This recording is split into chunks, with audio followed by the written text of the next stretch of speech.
ಒಳ ಮೀಸಲಾತಿಯ ನೆಪ ದಲಿತ CM ಜಪ. ಈಗ ನಿಜಕ್ಕೂ ಒಳ ಮೀಸಲಾತಿ ವಿಷಯವನ್ನು ಚರ್ಚೆ ಮಾಡೋದೇ ಆಗಿದ್ದಿದ್ರೆ ಅಲ್ಲಿ ಸತೀಶ್ ಜಾರಕಿಹೊಳಿ ಯಾಕೆ ಇರ್ತಿದ್ರು? ಇದು ಒಳ ಮೀಸಲಾತಿ ವಿಷಯಕ್ಕೆ ಸಂಬಂಧಪಟ್ಟಂತೆ ನಡೆದಂತಹ ಸಭೆಯಲ್ಲ. ಆ ಸಭೆಯಲ್ಲಿ ಚರ್ಚೆ ಆಗಿರುವಂತಹ ವಿಷಯವೇ ಬೇರೆ ಅಂದರೆ ಅದು ದಲಿತ ಮುಖ್ಯಮಂತ್ರಿ ವಿಷಯ ಅಂತ. ದಲಿತ ನಾಯಕರು ಒಂದನ್ನು ಚೆನ್ನಾಗಿ ಅರ್ಥ ಮಾಡ್ಕೊಳ್ಬೇಕು. ಇದನ್ನು ಕಡೆಗೊಂದು ದಿನ ದಲಿತ ಸಮುದಾಯದವರೇ ಒಪ್ಕೊಳ್ಳಲ್ಲ. ನೀವು ಸಮುದಾಯಕ್ಕೋಸ್ಕರ ಮುಖ್ಯಮಂತ್ರಿ ಸ್ಥಾನ ಇರಲಿ, ಮಂತ್ರಿ ಸ್ಥಾನ ಇರಲಿ, ಮತ್ತೊಂದು ಸ್ಥಾನ ಇರಲಿ ಕೇಳಬೇಕು ಅಂದರೆ ಅದನ್ನು ಅಧಿಕಾರಯುತವಾಗಿ ಕೇಳಬೇಕು. ನಮಸ್ಕಾರ, ವಾರ್ತಾ ಭಾರತೀಯ ವೀಕ್ಷಕರಿಗೆ ಈ ಸ್ಪೆಷಲ್ ಎಕ್ಸ್ಪ್ಲೇನರ್ಗೆ ಸ್ವಾಗತ. ನಾನು ಧರಣೀಶ್ ಪುಕಿನಕೆರೆ. ನಾಯಕತ್ವ ಬದಲಾವಣೆ ವಿಷಯ ಪ್ರತಿದಿನ ಬೇರೆ ಬೇರೆ ರೀತಿಯ ಸ್ವರೂಪವನ್ನು ಪಡ್ಕೊಳ್ತಾ ಇದೆ. ಈಗ ಇನ್ನೊಂದು ಬೆಳವಣಿಗೆ ಆಗ್ತಿದೆ. ಇದು ಒಳ ಮೀಸಲಾತಿಯ ನೆಪ ದಲಿತ CM ಜಪ. ನಾನು ಯಾಕೆ ಹಿಂಗೆ ಹೇಳ್ತಿದ್ದೀನಿ ಅಂತಂದರೆ, ಒಳ ಮೀಸಲಾತಿ ವಿಷಯವನ್ನು ನೆಪವಾಗಿಟ್ಕೊಂಡು ದಲಿತ ನಾಯಕರೆಲ್ಲ ಇವತ್ತು ಮುಖ್ಯಮಂತ್ರಿ ಸಿದ್ದರಾಮಯ್ಯ ಅವರ ಮನೆಯಲ್ಲಿ ಸಭೆಯನ್ನು ಮಾಡಿದ್ದಾರೆ, ಸಮಾಲೋಚನೆಯನ್ನು ನಡೆಸಿದ್ದಾರೆ. ಸಮಾಲೋಚನೆ ನಡೆಸಿರುವಂತಹ ವಿಷಯ ಮಾತ್ರ ದಲಿತ CM ಎನ್ನುವಂಥದ್ದು ಅಂತ ಗೊತ್ತಾಗಿದೆ. ಅದ್ರ ಬಗ್ಗೆ ಡೀಟೇಲಾಗಿ ಹೇಳ್ತೀನಿ. ಅದಕ್ಕೂ ಮೊದಲು ನಾನು ನಿಮಗೆ ರಿಕ್ವೆಸ್ಟ್ ಮಾಡ್ತೀನಿ, ನೀವು ಇನ್ನೂ ವಾರ್ತಾ ಭಾರತಿಯನ್ನು ಸಬ್ಸ್ಕ್ರೈಬ್ ಮಾಡಿಲ್ಲ ಅಂದರೆ ದಯವಿಟ್ಟು ಸಬ್ಸ್ಕ್ರೈಬ್ ಮಾಡಿ, ಲೈಕ್ ಮಾಡಿ, ಶೇರ್ ಮಾಡಿ ಮತ್ತು ಬೆಲ್ ಬಟನನ್ನು ಪ್ರೆಸ್ ಮಾಡಿ. ವೀಕ್ಷಕರೇ, ಈಗ ನೋಡಿ, ನಾಯಕತ್ವದ ಬದಲಾವಣೆ ವಿಷಯಕ್ಕೆ ಸಂಬಂಧಪಟ್ಟಂತೆ ಬಹಳ ದಿನಗಳಿಂದ ಬಹಳ ರೀತಿಯಲ್ಲಿ ಚರ್ಚೆ ಆಗ್ತಿದೆ. ಮಧ್ಯೆ ದಲಿತ CM ಎನ್ನುವಂಥ ವಿಷಯ ಬರ್ತಾ ಇದೆ. ಈಗಲೂ ಕೂಡ ಯಾವ ಕಾರಣಕ್ಕೋಸ್ಕರ ನಾನು ಒಳ ಮೀಸಲಾತಿಯ ನೆಪ ದಲಿತ CM ಜಪ ಅಂತ ಹೇಳಿದೆ ಅಂದರೆ, ಇವತ್ತು CM ಮನೆಯಲ್ಲಿ ಸಭೆ ಸೇರಿದ್ರಲ್ಲ ದಲಿತ ನಾಯಕರು, SC ಮಹದೇವಪ್ಪ, ಪರಮೇಶ್ವರ್, ಪ್ರಿಯಾಂಕ್ ಖರ್ಗೆ, ಮುನಿಯಪ್ಪ, ಇದ್ರ ಜೊತೆಗೆ ಪರಿಶಿಷ್ಟ ಪಂಗಡದ ಸಚಿವ, ಲೋಕೋಪಯೋಗಿ ಸಚಿವ ಸತೀಶ್ ಜಾರಕಿಹೊಳಿ ಅವರು ಇದ್ದರು. ಈಗ ನಿಜಕ್ಕೂ ಒಳ ಮೀಸಲಾತಿ ವಿಷಯವನ್ನು ಚರ್ಚೆ ಮಾಡೋದೇ ಆಗಿದ್ದಿದ್ರೆ ಅಲ್ಲಿ ಸತೀಶ್ ಜಾರಕಿಹೊಳಿ ಯಾಕೆ ಇರ್ತಿದ್ರು? ಒಳ ಮೀಸಲಾತಿ ಅನ್ನುವಂಥದ್ದು ಪರಿಶಿಷ್ಟ ಜಾತಿಯ ಆಂತರಿಕ ವಿಚಾರ. ಪರಿಶಿಷ್ಟ ಪಂಗಡದ ನಾಯಕರಿಗೆ ಅಲ್ಲೇನು ಕೆಲಸ ಇತ್ತು? ಆ ಸಭೆಗೆ ಅವರನ್ನು ಯಾಕೆ ಕರೆದಿದ್ರು, ಅಥವಾ ಆ ಸಭೆಗೆ ಇವರು ಯಾಕೆ ಹೋಗಿದ್ರು? ಸೊ ಭಾಳ ಸ್ಪಷ್ಟವಾಗಿ ಗೊತ್ತಾಗುತ್ತೆ, ಇದು ಒಳ ಮೀಸಲಾತಿ ವಿಷಯಕ್ಕೆ ಸಂಬಂಧಪಟ್ಟಂತೆ ನಡೆದಂತಹ ಸಭೆಯಲ್ಲ. ಆ ಸಭೆಯಲ್ಲಿ ಚರ್ಚೆ ಆಗಿರುವಂತಹ ವಿಷಯವೇ ಬೇರೆ ಅಂದರೆ ಅದು ದಲಿತ ಮುಖ್ಯಮಂತ್ರಿ ವಿಷಯ ಅಂತ. ಇನ್ನೊಂದು, ಈಗ ಬಜೆಟ್ ತಯಾರಿ ನಡೀತಾ ಇದೆ. ಬಜೆಟ್ನಲ್ಲಿ ದಲಿತ ಸಮುದಾಯಗಳಿಗೆ ಹೆಚ್ಚಿನ ಅನುದಾನ ಕೊಡಿ, ಅಥವಾ ಈ ದಲಿತ ಸಮುದಾಯಕ್ಕೆ ಅಂತ ಇಟ್ಟಿರುವಂತಹ ಹಣವನ್ನು ನೀವು ಬೇರೆ ಕಡೆಗೆ ಬಳಸಬೇಡಿ ಅಂತ ಕೇಳಲಿಕ್ಕೆ ಹೊರಟಿದ್ದಾರೆ ಅಂತಲೇ ಅಂದ್ಕೊಳ್ಳೋಣ. ಆದರೆ ಇದೇ ವಿಷಯಕ್ಕೆ ಸಂಬಂಧಪಟ್ಟಂತೆ ಮುಖ್ಯಮಂತ್ರಿ ಸಿದ್ದರಾಮಯ್ಯ ಅಧಿಕೃತವಾಗಿ ಸಭೆ ಕರೆದಿದ್ದರು. ದಲಿತ ನಾಯಕರ, ಸಚಿವರ, ಶಾಸಕರ ಮತ್ತು ಆ ಸಮುದಾಯದ ನಾಯಕರ, ಸಾಮಾಜಿಕ ಹೋರಾಟಗಾರರ ಸಭೆಯನ್ನು ಕರೆದು ಸಮಾಲೋಚನೆಯನ್ನು ನಡೆಸಿದ್ದಾರೆ. ಆ ಸಂದರ್ಭದಲ್ಲೇ ಎಲ್ಲವೂ ಚರ್ಚೆ ಆಗಿದ್ದಾವೆ. ಈಗ ಪ್ರತ್ಯೇಕವಾಗಿ ಸಭೆ ಕರೆಯುವಂತಹ ಅಗತ್ಯ ಏನಿತ್ತು?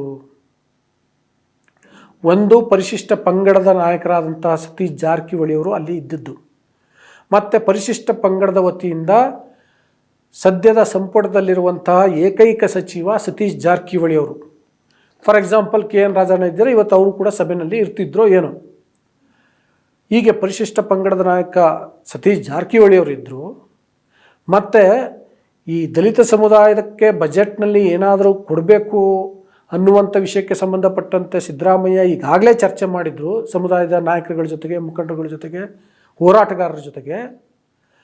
ಹಂಗಿದ ಮೇಲೆ ಇವತ್ತು ಪ್ರತ್ಯೇಕವಾಗಿ ಒಳ ಮೀಸಲಾತಿ ಬಗ್ಗೆ ಚರ್ಚೆ ಮಾಡುವಂಥದ್ದೇನಿತ್ತು ಅನ್ನುವಂಥ ಅನುಮಾನಗಳು ಈಗ ಬರ್ತಾ ಇದ್ದಾವೆ. ಒನ್ಸ್ ಅಗೇನ್ ಅದು ದಲಿತ ಮುಖ್ಯಮಂತ್ರಿ ವಿಷಯವನ್ನು ಹೇಗೆ ಹ್ಯಾಂಡ್ಲ್ ಮಾಡಬೇಕು ಅನ್ನುವ ಕಾರಣಕ್ಕೋಸ್ಕರ ಸಭೆ ಸೇರಿದ್ರು ಅಂತೇಳಿ ಗೊತ್ತಾಗ್ತಿದೆ. ಇನ್ನೂ ಕೂಡ ಪೂರ್ಣ ಪ್ರಮಾಣದ ಮಾಹಿತಿಗಳು ಹೊರಬಿದ್ದಿಲ್ಲ, ಆ ಸಭೆಯಲ್ಲಿ ಏನೇನು ಚರ್ಚೆ ಮಾಡಿದ್ದಾರೆ ಅಂತ.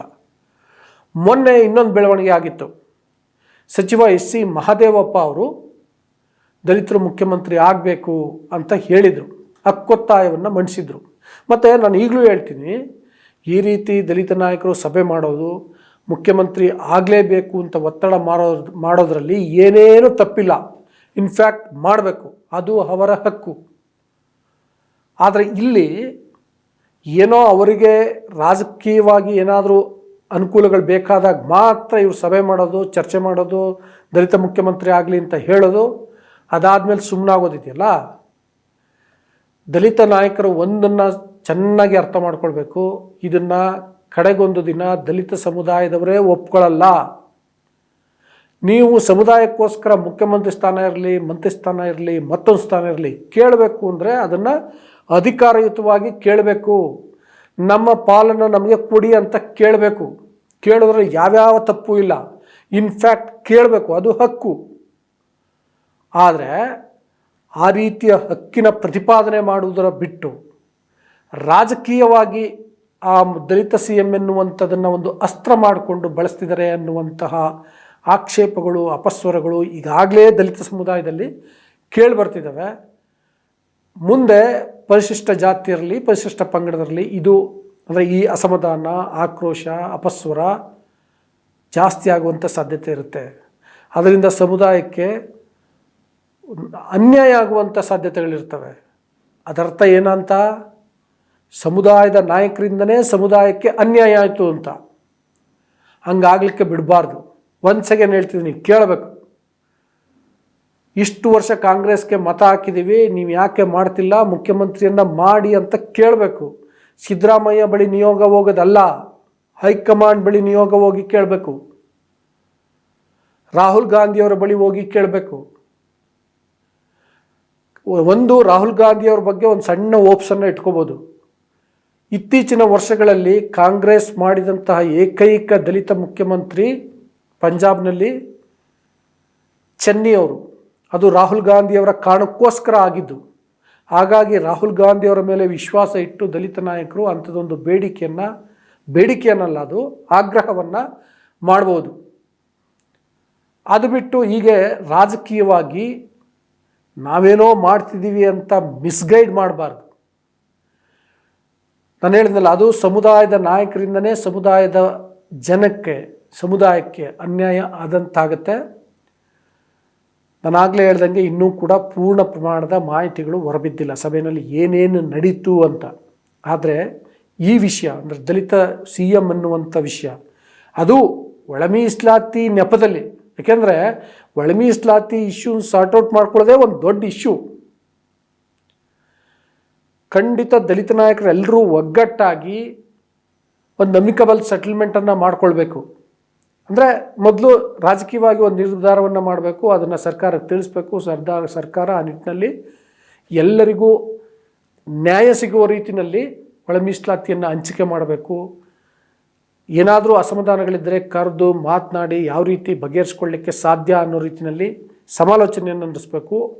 ಅದಕ್ಕೆ ಇನಿಷಿಯೇಟ್ ಮಾಡಬೇಕಾಗಿರುವಂಥದ್ದು ಪರಿಶಿಷ್ಟ ಜಾತಿಯ ನಾಯಕರು, ಸಚಿವರು. ಅದು ಬಿಟ್ಟು ಈ ರೀತಿ ದಲಿತ ಸಿ ಎಂ ಅನ್ನುವಂಥದ್ದು ತೆಗೆದುಕೊಂಡ್ರೆ ಖಂಡಿತ ಒಳ್ಳೆಯದು. ತೆಗೆದುಕೊಳ್ಳಲ್ಲ, ಬರೇ ಹಿಂಗೆ ಮಾಡ್ತಾರೆ, ನಾಳೆ ಬಿಡ್ತಾರೆ. ಇಂಥದ್ದು ಎಷ್ಟು ಮೀಟಿಂಗ್ಗಳಾಗಿಲ್ಲ.